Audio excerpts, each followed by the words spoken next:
we will talk about source of water. Okay, after we gone through the architectural package and the codes and standards, we will understand the source of water. Okay, so you can see I have shared one of the lecture, the source of water.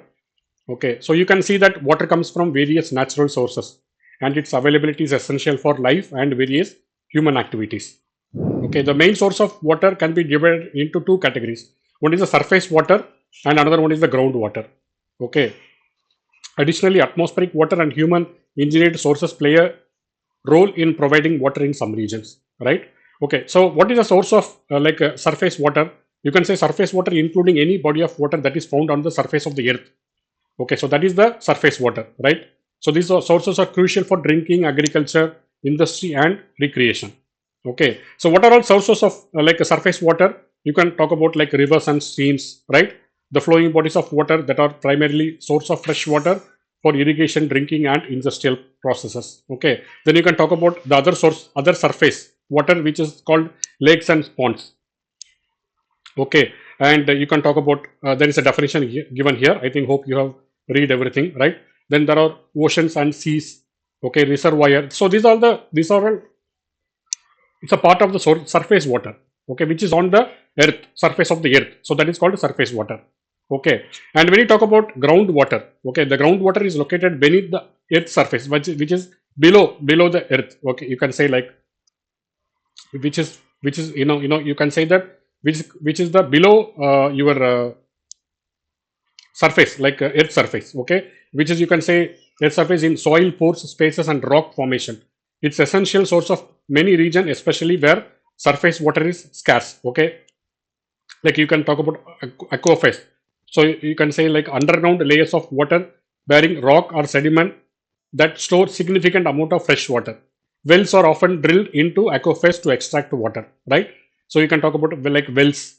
Okay, then you have a springs, natural outflow of groundwater that occur where the water table intersects the surface, often found in hilly or mountainous areas, right? So these are all the part of like a groundwater. Okay, then you can say about atmospheric water, which comes from, you can say, like sky, right?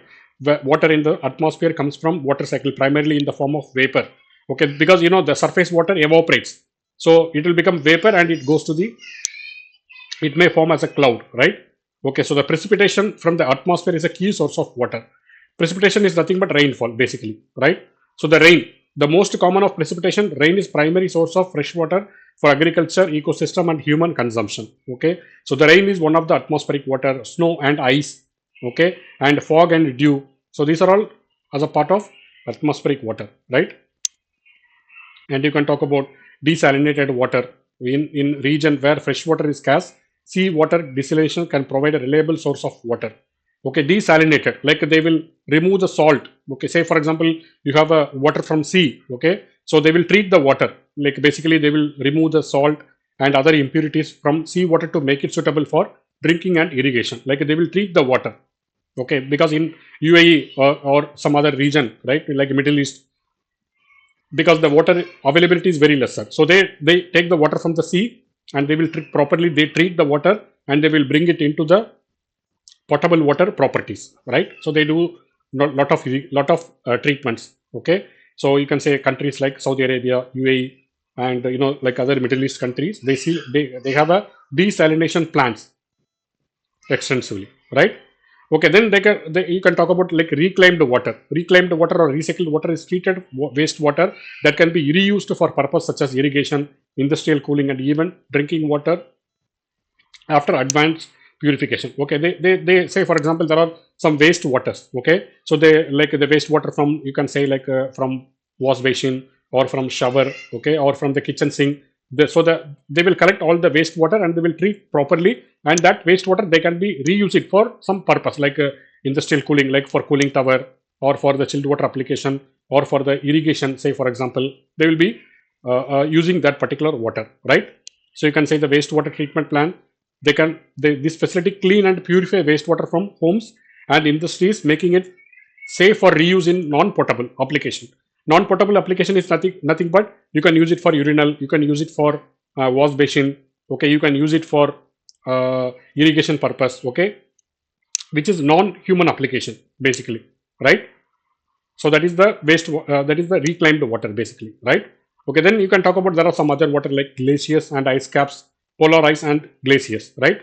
So this is like many countries the countries like Antarctica, Greenland. Okay, so they hold a vast amount of the world's fresh water. Okay, as these melt due climate change, they contribute to water supplies in certain regions through their melting. Also contribute to sea level rise, right?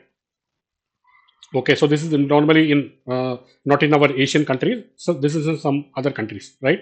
Other like Antarctica and Greenland. Okay, then you can talk about like artificial water source like dams and canals. Okay, are used to store water in reservoirs, while canals are used to transport water from one location to another location, especially for irrigation and drinking purpose, right? Okay, and rainwater harvesting. So this involves collecting and storing rainwater from rooftops or other surface for later use. Say for example, we have a holding tank. Okay, say for example, there are a lot of rainwaters. They will collect all the rainwater. They will store it in some holding tank, and they will use it for in future uses. Okay, where they have a more rainfall. Okay, so you can talk about like summary of water source. Like you can talk about like surface water, which is called like rivers, lakes, reservoirs, seas. Okay, that is called on the earth.